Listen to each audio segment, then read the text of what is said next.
2 months ಇಟ್ಕೊಳ್ಳಿ. 2 ತಿಂಗಳಲ್ಲಿ ನಾನು ಪ್ರೆಗ್ನೆನ್ಸಿ ಪ್ಲ್ಯಾನ್ ಮಾಡ್ತೀನಿ ಅಂದಾಗಿಂದನೇ ನಿಮ್ಮ ಬಾಡಿನ ಕಂಟ್ರೋಲ್ ಮಾಡಿಬಿಡಿ. ಹೆಲ್ತಿ ಲೈಫ್ ಸ್ಟೈಲು ತುಂಬ ಇಂಪಾರ್ಟೆಂಟು, ಹೆಲ್ತಿ ಇಂಟರ್ಕೋರ್ಸ್ ಕೂಡ ತುಂಬ ಇಂಪಾರ್ಟೆಂಟು. ಇವೆರಡು ತುಂಬ ಚೆನ್ನಾಗಿತ್ತು ಅಂದರೆ ಖಂಡಿತವಾಗ್ಲೂ ನ್ಯಾಚುರಲಿ ಪ್ರೆಗ್ನೆನ್ಸಿ ಆಗೇ ಆಗುತ್ತೆ. ನೀವು ನ್ಯಾಚುರಲಾಗಿ ಕನ್ಸೀವ್ ಆಗ್ತೀರಾ. ಯಾಕಂದ್ರೆ ನನಗೆ ಆಗಿದೆ, ಯಾವುದೇ ರೀತಿ ಮೆಡಿಕೇಶನ್ ನಾನು ಹೋಗಿಲ್ಲ. ಹಾಯ್ ಎಲ್ರಿಗೂ ನಮಸ್ಕಾರ, welcome to my YouTube channel.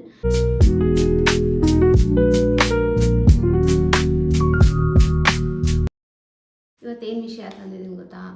ಕೆಲವ್ರು ಮೆಸೇಜ್ ಮಾಡಿದರು, ಕೆಲವ್ರು ಕಮೆಂಟ್ ಮಾಡ್ತಿದ್ರು, ಹಾಗೆ ಎಗ್ ಫಾರ್ಮ್ ಆಗ್ತಾ ಇಲ್ಲ, ಯಾವುದೇ ರೀತಿ ಪೀರಿಯಡ್ಸ್ ಆನ್ ಟೈಮ್ ಆಗ್ತಾ ಇಲ್ಲ, ಸೊ ಏನು ಮಾಡಬೇಕು ಗೊತ್ತಾಗ್ತಾ ಇಲ್ಲ, ಟ್ರೀಟ್ಮೆಂಟ್ ತೊಗೊಬೇಕಾ ಏನು ಎತ್ತಾ ಅಂತೆಲ್ಲ ಕೇಳ್ತಾಯಿದ್ರು.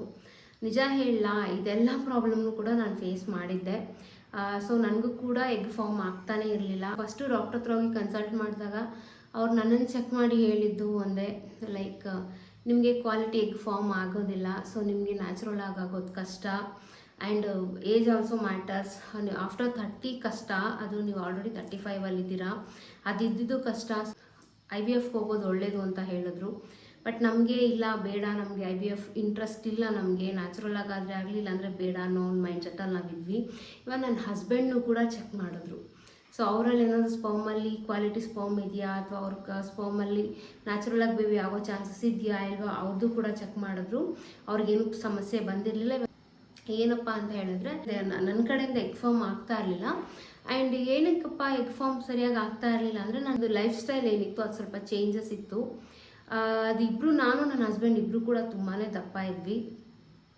ಅದು ಕೂಡ ಒಂದು ಡಿಸ್ಅಡ್ವಾಂಟೇಜು. ನಮ್ಮನ್ನು ನೋಡಿದ ತಕ್ಷಣ ಡೈರೆಕ್ಟಾಗಿ ಹೇಳ್ತಾಯಿದ್ರು ನ್ಯಾಚುರಲ್ ಆಗೋದು ಕಷ್ಟ ಅಂತ. ಬಿಕಾಸ್ ಆಫ್ ನಮ್ಮ ಆಕಾರ ಏನಿತ್ತು, ನಾವು ಅಷ್ಟು ದಪ್ಪ ಇದ್ವಿ. ನಾನು ದಪ್ಪ, ನಾನು ಆಲ್ಮೋಸ್ಟ್ 80+ ಇದ್ದೆ. ನನ್ನ ಹಸ್ಬೆಂಡ್ ಬಂದು 100+ ಇದ್ದರು. ನಮ್ಮ ನೋಡಿದ ತಕ್ಷಣ ಹೇಳ್ತಾಯಿದ್ರು ನ್ಯಾಚುರಲ್ ಆಗೋದು ಕಷ್ಟ ನಿಮಗೆ. ಅದಾದಮೇಲೆ ಫಸ್ಟ್ ಪ್ರಿಫರ್ ಮಾಡಿದ್ದೆ ನಮ್ಗೆ IVF. ನೀವು IVFಗೆ ಹೋಗೋದೇ ಒಳ್ಳೆಯದು ಅಂತಲೇ ಹೇಳಿದ್ರು. ಬಟ್ ಅದು ಕೂಡ 60% ಗ್ಯಾರಂಟಿ ಕೂಡ ಕೊಡ್ತಾ ಇರಲಿಲ್ಲ. ಆದ್ದರಿಂದ ನಾವೇನು ಮಾಡಿದ್ವಿ, ಸಮಸ್ಯೆ ನಮ್ಮಲ್ಲಿದೆ ಅಂತ ಹೇಳಿದ್ರೆ ಪರಿಹಾರನೂ ನಮ್ಮಲ್ಲೇ ಇರುತ್ತೆ, ಕಂಡ್ಕೊಳ್ಳೋಣ ಅಂತ ಅಂದ್ಕೊಂಡ್ವಿ. ಅದಾದಮೇಲೆ ಡಾಕ್ಟರ್ಸ್ನ ಚೇಂಜ್ ಮಾಡ್ತಾ ಯಾರೋ ಒಬ್ಬರು ಸಿಕ್ಕಿದ್ರು. ಅವರೊಂದಷ್ಟು ಪ್ರಾಪರ್ ಗೈಡ್ಲೈನ್ಸ್ ಕೊಟ್ಟರು ನಮಗೆ. ಸೊ ಫಸ್ಟು ನಮ್ಮಲ್ಲಿ ನಾವು ಮಾಡ್ಕೊಂಡಿದ್ದ ಚೇಂಜಸ್ ಏನಪ್ಪ ಅಂದರೆ, ಲೈಫ್ ಸ್ಟೈಲ್ ಏನಿತ್ತು ಅದನ್ನು ಚೇಂಜ್ ಮಾಡ್ಕೊಳ್ಳೋದು ತುಂಬಾ ಮುಖ್ಯ. ನಾವು ಏನು ಪ್ರೆಗ್ನೆನ್ಸಿ ಪ್ಲ್ಯಾನ್ ಏನು ಮಾಡ್ತೀವಲ್ಲ, ಅದಕ್ಕೆ ನಮ್ಮ ಲೈಫ್ ಸ್ಟೈಲ್ ಏನಿರುತ್ತೆ ಅದು ತುಂಬಾ ಮುಖ್ಯ. ನಮ್ಮ ಲೈಫ್ ಸ್ಟೈಲ್ ಸ್ವಲ್ಪ ಹೆಚ್ಚು ಕಡಿಮೆ ಆದರೂ ಕೂಡ ನಮಗೆ ಪಾಸಿಟಿವ್ ರೆಸ್ಪಾನ್ಸ್ ಬರೋದೇ ಇಲ್ಲ. ನಾವು ಅದೇ ತಪ್ಪು ಮಾಡ್ತಾ ಇದ್ದಿದ್ದು. ನಾವೇನು ಮಾಡ್ತಿದ್ವಿ ಅಂದರೆ, ವಾರದಲ್ಲಿ 2ರಿಂದ 3 ದಿನ ನಾವು ಹೊರಗಡೆ ತಿಂತಾಯಿದ್ವಿ. ಸೊ ಅಲ್ಲಿಂದನೇ ಶುರು ಆಯಿತು ನಮಗೆ ಪ್ರಾಬ್ಲಮ್ ಅಂತ ಹೇಳ್ಬೋದು. ತುಂಬ ಜಂಕ್ ಫುಡ್ಡು, ಈ ಫಾಸ್ಟ್ ಫುಡ್ಡು, ಈ ರೋಡ್ ಸೈಡ್ ಫುಡ್ ಅದೆಲ್ಲ ತುಂಬ ತಿಂತಾಯಿದ್ವಿ. ಸೊ ಅಲ್ಲಿಂದ ನಾವು ಸ್ವಲ್ಪ ನಮ್ಮದು ಏನಿದೆ ಲೈಫ್ ಸ್ಟೈಲ್ ಸ್ವಲ್ಪ ಹಾಳಾಯಿತು ಅಂತ ಹೇಳ್ಬೋದು. ಎಷ್ಟು ದಿನ ನಾವೇನು ಮಿಸ್ಟೇಕ್ ಮಾಡಿದ್ವಿ ಅದನ್ನು ಮಾಡೋದು ಬೇಡ. ಸೊ ಇನ್ಮೇಲಿಂದ ಸ್ವಲ್ಪ ನಾವು ಕರೆಕ್ಟ್ ಮಾಡಿಕೊಂಡು ಲೈಫ್ ಸ್ಟೈಲ್ನ ಚೇಂಜ್ ಮಾಡೋಣ ಅಂತ ಡಿಸೈಡ್ ಮಾಡಿದ್ವಿ.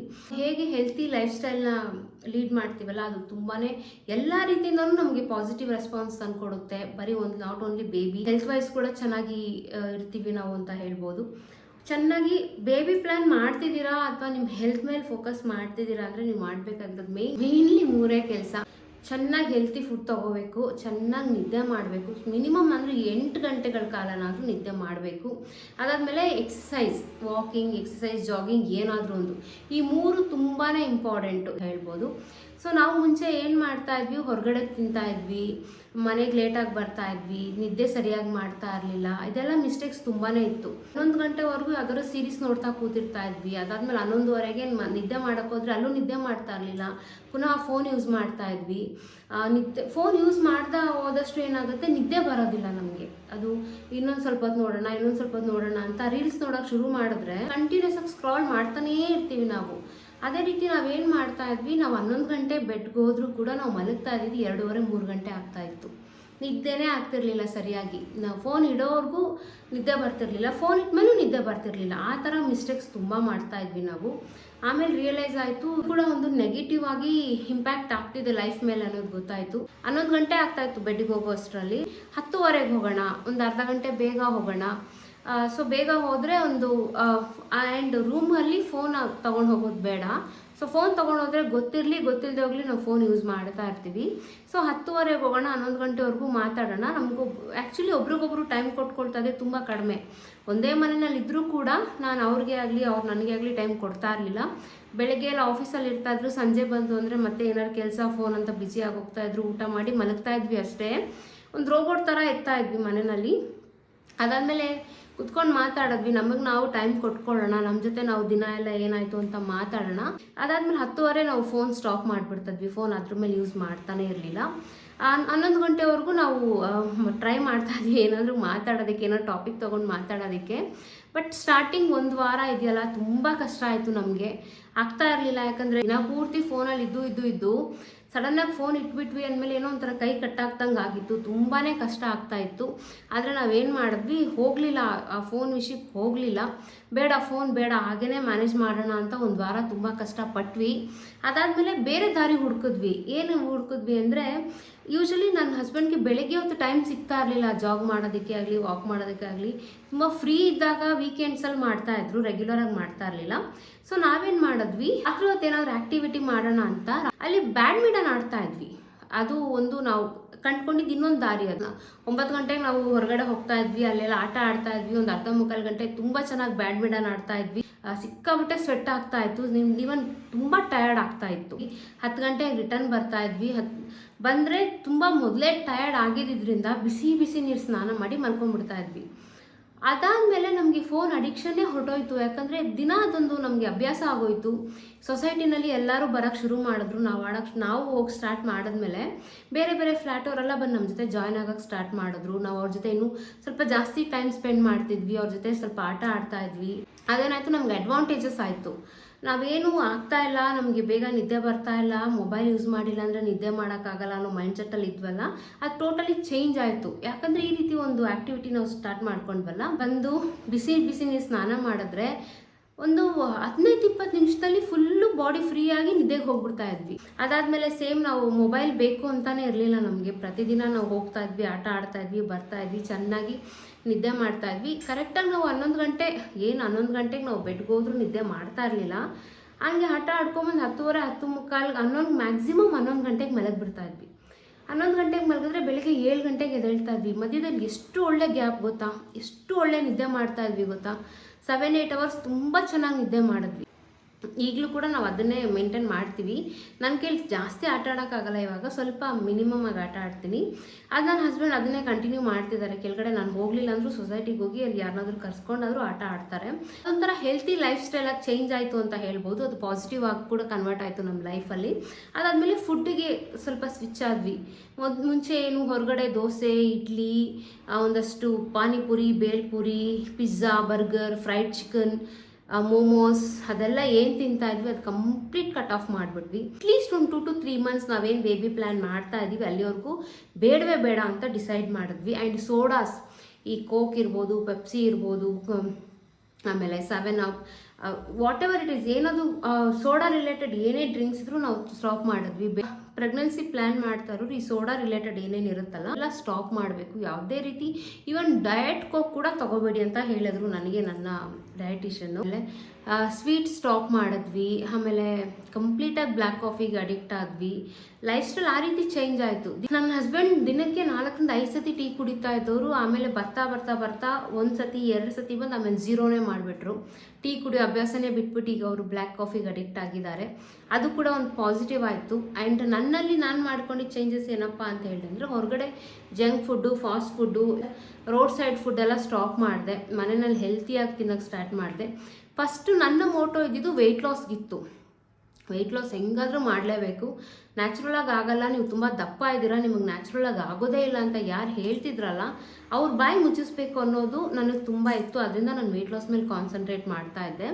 ಅದು ನನಗೆ ವರ್ಕೌಟ್ ಆಯಿತು. ಅದಾದಮೇಲೆ ವೆಯ್ಟ್ ಲಾಸ್ ಮಾಡೋದಕ್ಕೆ ಕೆಲವೊಂದು ಸ್ಟ್ರಿಕ್ಟಾಗಿ ಫಾಲೋ ಮಾಡ್ತಾ ಇದ್ದೆ ನಾನು. ನನ್ನ ಐಡಿಯಲ್ ವೆಯ್ಟಿಗೆ ನಾನು ಬಂದೆ ಅಂತ ಅನ್ಸಿದ್ಮೇಲೆ ನಾನು ಪ್ರೆಗ್ನೆನ್ಸಿ ಪ್ಲ್ಯಾನ್ ಮಾಡೋಕ್ಕೆ ಸ್ಟಾರ್ಟ್ ಮಾಡಿದ್ಮೇಲೆ ಇನ್ನು ಸ್ವಲ್ಪ ಲೈಫ್ ಸ್ಟೈಲ್ ಚೇಂಜ್ ಆಯಿತು. ಏನಪ್ಪ ಮಾಡಿಕೊಂಡೆ ಅಂದರೆ, ತುಂಬ ಹಣ್ಣುಗಳು ತಿಂತಾ ಇದ್ದೆ, ತರಕಾರಿ ತಿಂತಾ ಇದ್ದೆ, ಸೊಪ್ಪುಗಳು ತಿಂತಾ ಇದ್ದೆ.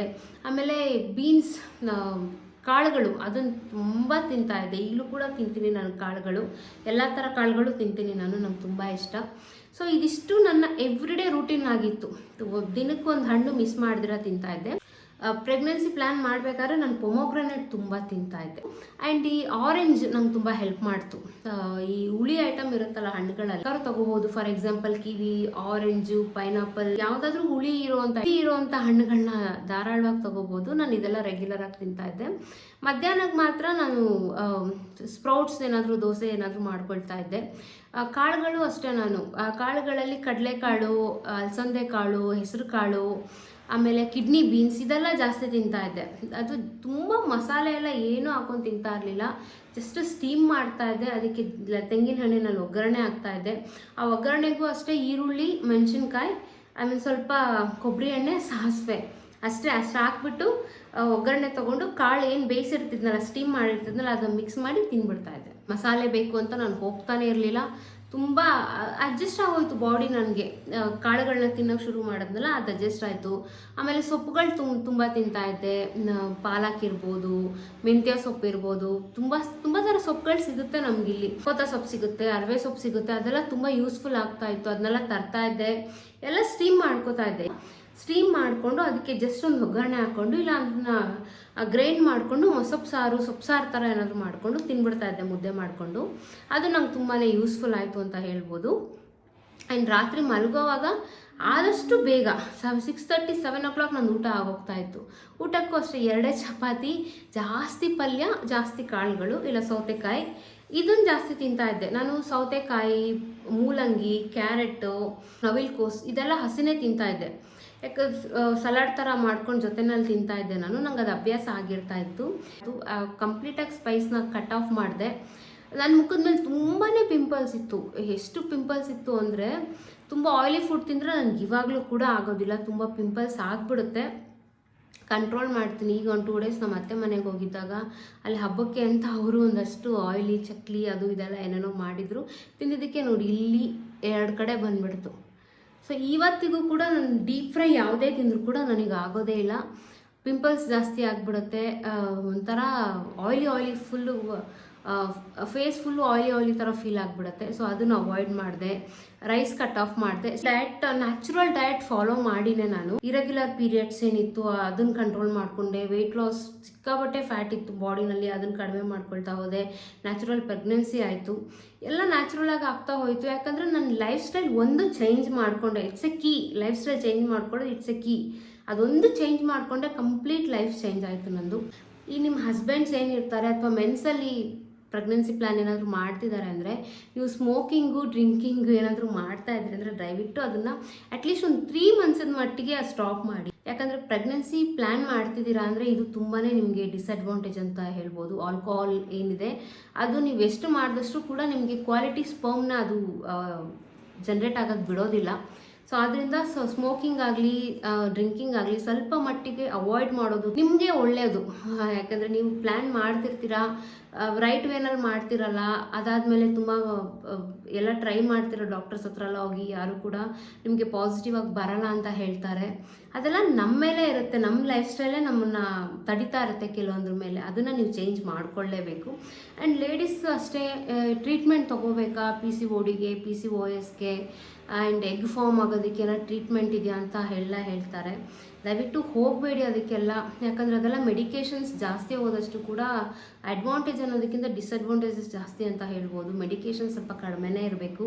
ನ್ಯಾಚುರಲಾಗೇ ಮಾಡ್ಕೊಳ್ಳೋಕ್ಕೆ ಟ್ರೈ ಮಾಡಿ. ನಿಮಗೆ ಆಗ್ತಾನೆ ಇಲ್ಲ, ಎಗ್ ಫಾರ್ಮ್ ಆಗ್ತಾ ಇಲ್ಲ, ಸ್ಪರ್ಮ್ ಫಾರ್ಮ್ ಆಗ್ತಾ ಇಲ್ಲ ಅಂದರೆ ನೀವು ಫಿಶ್ ಆಯಿಲ್ನ ಬೇಕಾದ್ರೆ ನೀವು ಟ್ರೈ ಮಾಡ್ಬೋದು.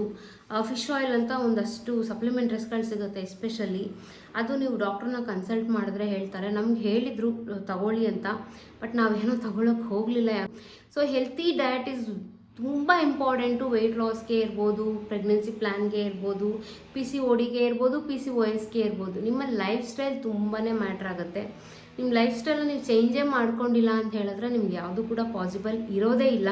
ಬಟ್ ಪ್ರತಿಯೊಂದು ಪ್ರಾಬ್ಲಮ್ಗೂ ಒಂದು ಸೊಲ್ಯೂಷನ್ ಇದ್ದೇ ಇರುತ್ತೆ, ಇಲ್ಲ ಅಂತ ಏನೂ ಇಲ್ಲ.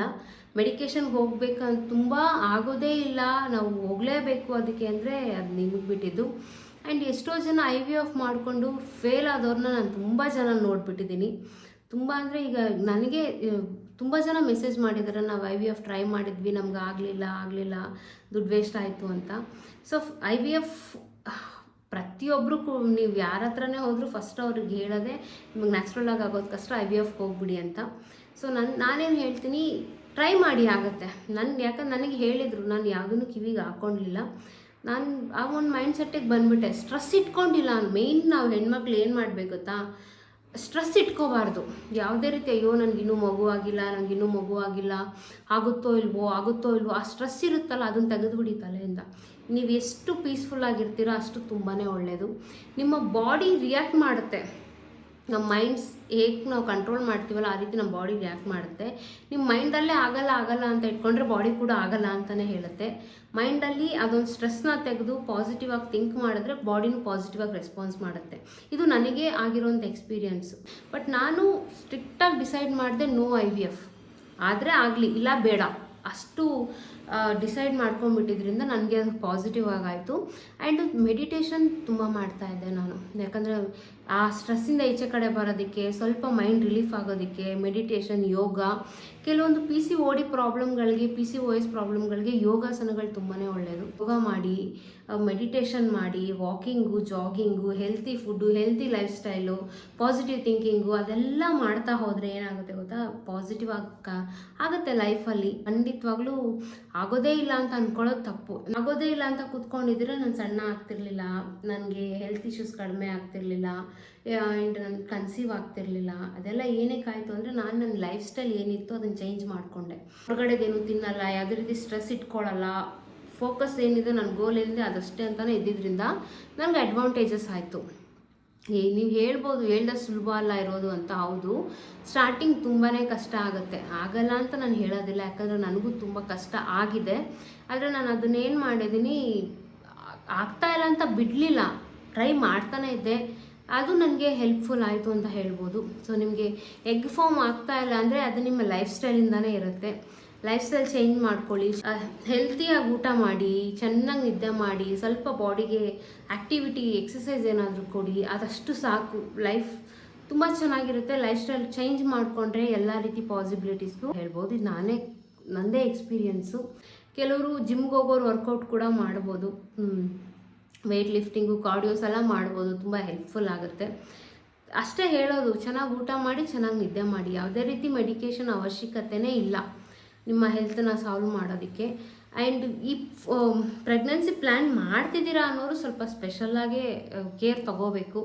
ಏನೇನು ಮಾಡ್ಬೋದು, ಏನೇನು ಮಾಡ್ಬಾರ್ದು ಅನ್ನೋದು ನಿಮಗೆ ಗೊತ್ತಿರುತ್ತೆ. 2 months ಇಟ್ಕೊಳ್ಳಿ. 2 ತಿಂಗಳಲ್ಲಿ ನಾನು ಪ್ರೆಗ್ನೆನ್ಸಿ ಪ್ಲ್ಯಾನ್ ಮಾಡ್ತೀನಿ ಅಂದಾಗಿಂದನೇ ನಿಮ್ಮ ಬಾಡಿನ ಕಂಟ್ರೋಲ್ ಮಾಡಿಬಿಡಿ. ಯಾವುದೇ ರೀತಿ ಡೈವರ್ಟ್ ಆಗಬಾರ್ದು. ಕುದುರೆಗೆ ಹಿಂಗೆ ಲಾಳ ಆಗ್ತಾರದು, ಆ ಕಡೆ ಈ ಕಡೆ ಏನು ನೋಡಬಾರ್ದು, ಸ್ಟ್ರೈಟ್ ಅಷ್ಟೇ ಹೋಗಬೇಕು ಅಂತ. ಸೊ ಆ ರೀತಿ ನಿಮ್ಮ ಮನಸ್ಸಿಗೆ ನೀವು ಹಾಕ್ಕೊಂಬಿಡಿ. ಫುಡ್ಡಲ್ಲಿ ಕಂಟ್ರೋಲ್ ಮಾಡಿ, ಚೆನ್ನಾಗಿ ನಿದ್ದೆ ಮಾಡಿ, ಚೆನ್ನಾಗಿ ವರ್ಕೌಟ್ ಮಾಡಿ, ಇದಿಷ್ಟೇ ಸಾಕು, ನ್ಯಾಚುರಲಾಗಿ ಕನ್ಸೀವ್ ಆಗ್ತೀರಾ. ಯಾಕಂದ್ರೆ ನನಗೆ ಆಗಿದೆ, ಯಾವುದೇ ರೀತಿ ಮೆಡಿಕೇಷನ್ ನಾನು ಹೋಗಿಲ್ಲ. ಅದು ಬಿಟ್ಟು ಎಕ್ಸ್ಟ್ರಾ ಎಗ್ ಫಾರ್ಮ್ ಆಗೋದಕ್ಕೆ ಯಾವುದೇ ರೀತಿ ನಾನು ಸಪ್ಲಿಮೆಂಟರೀಸ್ ತೊಗೊತಾ ಇರಲಿಲ್ಲ. ಯಾವುದೇ ರೀತಿ ನನಗೆ ಪೀರಿಯಡ್ಸ್ ಆಗೋದಕ್ಕೂ ಕೂಡ ನಾನು ಏನು ತೊಗೊತಾ ಇರಲಿಲ್ಲ. ಇದನ್ನಷ್ಟೇ ಬ್ಯಾಲೆನ್ಸ್ ಮಾಡ್ತಾ ಹೋದೆ, ಅದು ನನಗೆ ಪಾಸಿಟಿವ್ ಆಗಾಯಿತು. ಸೊ ಯಾವುದೇ ರೀತಿ IVF ಸಹಾಯನೇ ತೊಗೊಳ್ಲಿಲ್ಲ ನಾನು ಮುಂಚೆಯಿಂದನೂ ಐ ಹೇಟ್ IVF, ಇವಾಗಲೂ ಐ ಹೇಟ್ IVF. ನೀವು ಮೈಂಡಲ್ಲಿ ಇಟ್ಕೊಳ್ಳಿ, IVF ಈಗ ನ್ಯಾಚುರಲಾಗಿ ಆಗ್ತಿಲ್ಲ ಅಂದ ತಕ್ಷಣ IVFಗೆ ಹೋಗಿದ ತಕ್ಷಣ ಮಗು ಆಗಿಬಿಡುತ್ತೆ ಅನ್ನೋದೆಲ್ಲ ಶುದ್ಧ ಸುಳ್ಳು. IVFನಲ್ಲಿ ಸಕ್ಸೀಡ್ ಆಗಿರೋರಿಗಿಂತ ಫೇಲ್ಯೂರ್ ಆಗಿರೋರೇ ಜಾಸ್ತಿ ಇದ್ದಾರೆ, ನೀವು ಹೋಗಿ ತೆಗೆದು ನೋಡಿದ್ರೆ. ಸೊ ಆದ್ದರಿಂದ IVF ಅನ್ನೋದನ್ನು ತಲೆನಿಂದ ತೆಗೆದು ನಿಮ್ಮ ಹೆಲ್ತಿ ಲೈಫ್ ಸ್ಟೈಲ್ನ ಚೇಂಜ್ ಮಾಡ್ಕೊಳ್ಳಿ. ಅದು ತುಂಬಾ ಒಳ್ಳೆಯದು. ಅದು ಪಾಸಿಟಿವ್ ಆಗಿ ಎಲ್ಲ ಥರನೂ ನಿಮಗೆ ಹೆಲ್ಪ್ ಮಾಡುತ್ತೆ. ಆ್ಯಂಡ್ PCOD, PCOS ಅನ್ನೋದಿಗಂತೂ ರೆಗ್ಯುಲರ್ ಆಗಿಬಿಟ್ಟಿದೆ. ಪ್ರತಿಯೊಬ್ಬರಿಗೂ PCOD ಪ್ರಾಬ್ಲಮ್ ಇರುತ್ತೆ, ಇಲ್ಲ PCOS ಇರುತ್ತೆ. ಇರೆಗ್ಯುಲರ್ ಪೀರಿಯಡ್ಸ್ ಅಂತೂ ಇದ್ದೇ ಇರುತ್ತೆ. ಅದೆಲ್ಲದಕ್ಕೂ ಕೂಡ ಒಂದು ಹೆಲ್ತಿ ಡಯಟ್ ಅನ್ನೋದು ತುಂಬಾ ಇಂಪಾರ್ಟೆಂಟು. ನಾನು ಮೇಯ್ನ್ಲಿ ಫೋಕಸ್ ಮಾಡಿದ್ದು healthy diet, healthy weight loss, healthy pregnancy, natural pregnancy, ಇಷ್ಟೇ ನನ್ನ ತಲೆನಲ್ಲಿದ್ದಿದ್ದು. ರಿಸರ್ಚ್ ಮಾಡಿ, ಯೂಟ್ಯೂಬಲ್ಲಿ ಕೂತ್ಕೊಂಡು, ಗೂಗಲಲ್ಲಿ ಕೂತ್ಕೊಂಡು ಯಾವ್ದು ಮಾಡ್ಬೋದು, ಯಾವ್ದು ಮಾಡಬಾರ್ದು, ಯಾವ್ದು ಕರೆಕ್ಟ್ ಇದೆ, ಯಾವ್ದು ರಾಂಗ್ ಇದೆ ರಿಸರ್ಚ್ ಮಾಡಿ, ಒಂದಷ್ಟು ಬೇರೆ ಪೇಜಸಲ್ಲಿ ಹೋಗಿ, ಫಿಟ್ನೆಸ್ ಪೇಜಸಲ್ಲಿ ಹೋಗಿ ಅಥವಾ ಡಾಕ್ಟರ್ಸ್ ಪೇಜಸಲ್ಲಿ ಹೋಗಿ ಚೆಕ್ ಮಾಡಿ. ನಿಮ್ಮ ಹೆಲ್ತ್ ರಿಲೇಟೆಡ್ ಏನಾದರೂ ಒಂದು ಕೊಟ್ಟಿರ್ತಾರೆ, ಯಾವುದಾದ್ರೂ ಒಂದು ವಿಡಿಯೋ ನಿಮ್ಗೆ ಯೂಸ್ಫುಲ್ ಖಂಡಿತವಾಗ್ಲೂ ಆಗೇ ಆಗುತ್ತೆ. ಸೊ ಒಂದು ವಿಡಿಯೋ ನನಗೆ ಹೆಲ್ಪ್ ಆಯಿತು, ನನ್ನ ಲೈಫ್ನ ತುಂಬ ಚೆನ್ನಾಗಿ ಚೇಂಜಸ್ ಏನು ತಂತಲ್ಲ ಅದೇ ಕೂಡ ನಿಮಗೂ ಆಗುತ್ತೆ. ಹೆಲ್ತಿ ಲೈಫ್ ಸ್ಟೈಲು, ತುಂಬ ಇಂಪಾರ್ಟೆಂಟು. ಹೆಲ್ತಿ ಇಂಟರ್ಕೋರ್ಸ್ ಕೂಡ ತುಂಬ ಇಂಪಾರ್ಟೆಂಟು. ಇವೆರಡು ತುಂಬ ಚೆನ್ನಾಗಿತ್ತು ಅಂದರೆ ಖಂಡಿತವಾಗ್ಲೂ ನ್ಯಾಚುರಲಿ ಪ್ರೆಗ್ನೆನ್ಸಿ ಆಗೇ ಆಗುತ್ತೆ. ಇಂಟರ್ಕೋರ್ಸ್ ಕೂಡ ನಾನು ಆಲ್ರೆಡಿ ಇಂಟರ್ಕೋರ್ಸ್ ರಿಲೇಟೆಡ್ ಒಂದು ವಿಡಿಯೋ ಮಾಡಿ ಹಾಕಿದ್ದೀನಿ, ಯಾವ ರೀತಿ ಇಂಟರ್ಕೋರ್ಸ್ ಮಾಡ್ಬೋದು, ಯಾವಾಗ ಟ್ರೈ ಮಾಡಬೇಕು ಅಂತ, ಅದನ್ನು ಕೂಡ ಟ್ರೈ ಮಾಡಿ. ಹೆಣ್ಮಕ್ಳು ಎಸ್ಪೆಷಲಿ ಪ್ರೆಗ್ನೆನ್ಸಿ ಪ್ಲ್ಯಾನ್ ಮಾಡ್ತಾ ಇರೋರು ಸ್ಟ್ರೆಸ್ಸಿಂದ ಈಚೆ ಬಂದ್ರೇ ನೀವು ಕನ್ಸೀವ್ ಆಗೋಕ್ಕೆ ಸಾಧ್ಯ. ಸ್ಟ್ರೆಸ್ಸಲ್ಲಿದ್ರಿ ಅಂದರೆ ಚಾನ್ಸೇ ಇಲ್ಲ, ಹೊರಗಡೆ ಬರಲೇಬೇಕು ನೀವು. ಆ ಸ್ಟ್ರೆಸ್ಸಿಂದ ಆಚೆ ಬರೋದಕ್ಕೆ ಏನು ದಾರಿ ಕಂಡ್ಕೋಬೋದು ಅದನ್ನು ನೀವೇ ನೋಡ್ಕೋಬೇಕು. ಯಾವುದ್ರಲ್ಲಿ ಎಂಗೇಜ್ ಆದರೆ ನಿಮ್ಗೆ ಸ್ಟ್ರೆಸ್ ಕಡಿಮೆ ಆಗುತ್ತೆ ಅನ್ನೋದು. ತುಂಬ ಕೆಲಸ ಮಾಡ್ತಾ ಇದ್ಕೊಂಡು ನಾನು ಪ್ರೆಗ್ನೆನ್ಸಿ ಟ್ರೈ ಮಾಡ್ತೀನಿ ಅಂದರೆ ಅದು ಆಗದೆ ಇರೋ ಕೆಲಸ. ಆ ವರ್ಕ್ ಪ್ರೆಷರೇ ಅಷ್ಟಿರಬೇಕಾದ್ರೆ ನಮ್ಮ ಬಾಡಿ ಪ್ರೆಗ್ನೆನ್ಸಿಗೆ ಸಪೋರ್ಟ್ ಮಾಡೋದೇ ಇಲ್ಲ. ಸೊ ಮೈಂಡ್ ಎಲ್ಲದಕ್ಕೂ ಫಸ್ಟ್ ಮೂಲ ಕಾರಣ ನಮ್ಮ ಮೈಂಡ್ ಪೀಸ್ಫುಲ್ ಆಗಿತ್ತು ಅಂದರೆ ಬಾಡಿ ಖಂಡಿತವಾಗ್ಲೂ ಮೈಂಡ್ ಮಾತು ಕೇಳುತ್ತೆ. ಅದು ನನ್ನ ಎಕ್ಸ್ಪೀರಿಯೆನ್ಸು. ನಾನು ಕೆಲಸ ಬಿಟ್ಟೆ ಎಲ್ಲ ಪ್ಲ್ಯಾನ್ ಮಾಡಿದ್ದು. ದಯವಿಟ್ಟು ನಿಮ್ಮ ಲೈಫ್ ಸ್ಟೈಲ್ನ ಚೇಂಜ್ ಮಾಡಿಕೊಂಡು ಹೆಲ್ತಿ ಲೈಫ್ ಸ್ಟೈಲ್ಗೆ ಸ್ವಿಚ್ ಆಗಿ ಪಾಸಿಟಿವ್ ಆಗಿ ನಿಮಗೆ ರಿಸಲ್ಟ್ ಸಿಕ್ಕೇ ಸಿಗುತ್ತೆ. ಯಾವುದೇ ರೀತಿ ನೀವು ಟ್ರೀಟ್ಮೆಂಟ್ಗೆ ಹೋಗೋ ಅವಶ್ಯಕತೆ ಇಲ್ಲ. ನಾನು ಯಾವುದಕ್ಕೂ ಹೋಗಲೇ ಇಲ್ಲ. ನಿಜ ಹೇಳಬೇಕಂದ್ರೆ ನಾನು ಯಾವುದೊಂದು ಟ್ರೀಟ್ಮೆಂಟ್ಗೆ ಹೋಗಿಲ್ಲ. ಮಗು ಆಗಲಿಲ್ವಾ ಬೇಡ ಅಂತ ಅಂದ್ಕೊಂಡಿದ್ದೋಳು ನಾನು. ನನಗೆ ಸರ್ಪ್ರೈಸಿಂಗ್ ಅನ್ನಿಸ್ತು ನನ್ನ ಬಾಡಿನಲ್ಲಾಗಿ ಚೇಂಜಸ್ ನೋಡಿ. ಸೊ ಆದ್ದರಿಂದ ನೀವು ಕೂಡ ಸ್ವಲ್ಪ ಪಾಸಿಟಿವ್ ಮೈಂಡ್ ಸೆಟ್ಟಲ್ಲಿ ಇದ್ರಿ ಅಂದರೆ ಎಲ್ಲ ಸಾಧ್ಯ. ಸೊ ಈ ವಿಡಿಯೋ ನಿಮ್ಗೆ ಇಷ್ಟ ಆಗಿದೆ ಅಂತ ಭಾವಿಸ್ತಾ ಇದ್ದೀನಿ. ಈ ವಿಡಿಯೋ ಇಷ್ಟ ಆದರೆ ಲೈಕ್ ಮಾಡಿ, ಶೇರ್ ಮಾಡಿ, ಕಾಮೆಂಟ್ ಮಾಡಿ, ಸಬ್ಸ್ಕ್ರೈಬ್ ಮಾಡಿ. Thank you so much watching. Bye.